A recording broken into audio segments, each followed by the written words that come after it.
Have you ever looked around at your social life and just wondered where everyone is? Or maybe you've worried, that something's wrong with you because your circle is so small. Well, if that thought has ever crossed your mind, you're in the right place. We're going to dig into why having just a few friends, or maybe even none, is not the problem you think it is. So let's just start with this bombshell of an idea. The feeling of not having friends doesn't mean you're broken or unlikable. Not at all.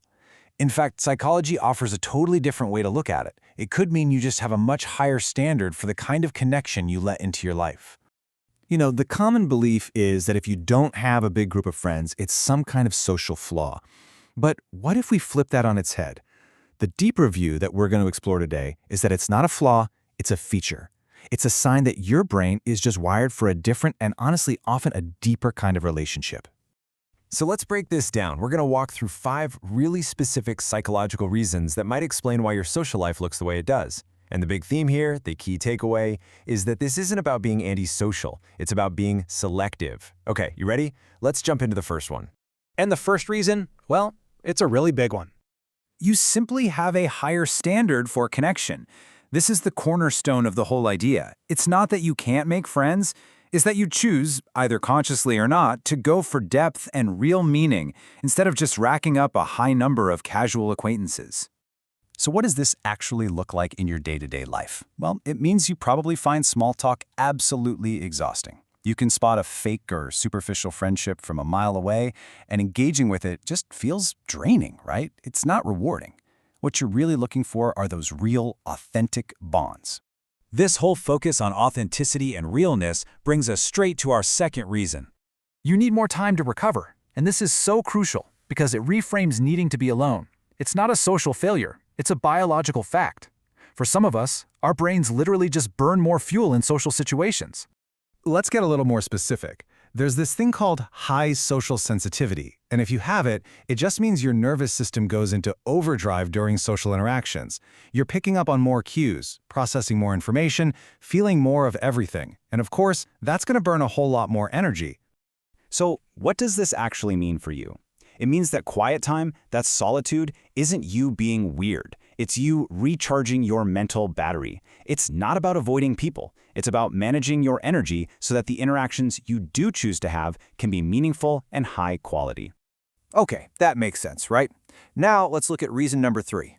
You are more self-sufficient. And honestly, this is a superpower. So many people need that constant buzz of social groups for validation, but you might just have a lower social dependency. You're genuinely comfortable and pretty good at entertaining yourself. Or, to put it another way, your internal world is interesting enough that you can find comfort and entertainment right there inside your own head. You don't need to constantly outsource your happiness to a big group of people. All right, now for our 4th reason. This one shifts gears and takes a look at our past experiences. You have a higher threshold for trust.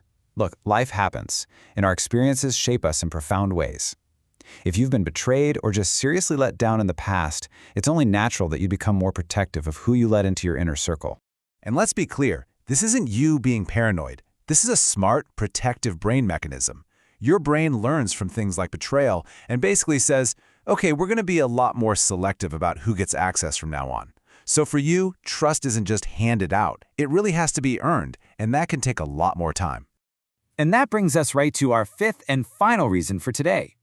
You simply have a deeper inner world. Seriously, if you've often felt like you just don't quite click with most people, this could be exactly why.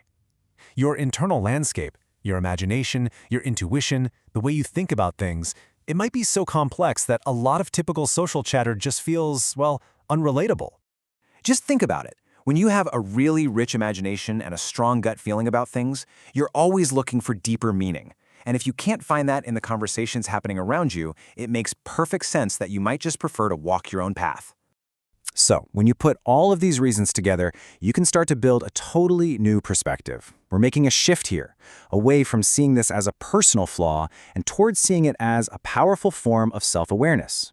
It really is a kind of journey, isn't it? Maybe you started out just feeling misunderstood by everyone, but hopefully, by exploring these deeper psychological reasons, we can get to a place of real, powerful self-awareness. And this, right here, is the main thing I want you to walk away with. Having a small social circle does not mean you are a failure. It often just means you have a better awareness of what you need and, frankly, higher standards for the people you share your precious energy with. So, I'm going to leave you with one final thought to mull over. What if your solitude isn't an absence of something missing from your life, but rather it's the presence of something profound, the presence of your own depth?